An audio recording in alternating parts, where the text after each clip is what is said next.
This class is, you get to make 2 metal bookends. It's a introduction level class to welding. There is a fire poker class. That one's obviously good for, you know, the holidays when you're having fires and things like that. You gotta stir the fire a little bit. I mean, they're all good in their different ways. This is a very approachable class.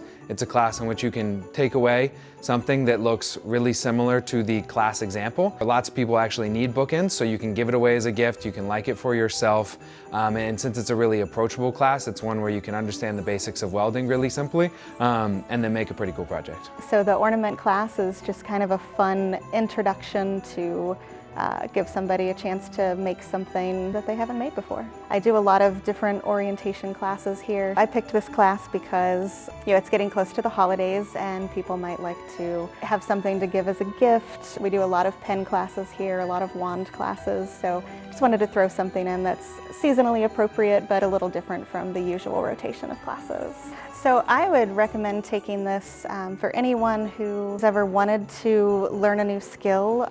The lathe is a great beginner-friendly tool, very safe, very easygoing and beginner-friendly. So anybody who's ever had an interest in woodworking or just wants to do something different, be able to show something off to their friends and say, hey, look, I made this.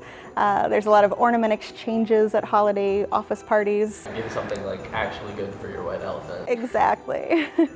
The Idea Foundry is just a fantastic space. There's a little something here for everybody. All of our classes are really great if you have an interest in learning just a little bit more about a tool and making a cool project. You can sign up through our website, ideafoundry.com, and that's where you'll find all of our different welding classes or woodworking classes or 3D printing classes or whatever else we have on the books.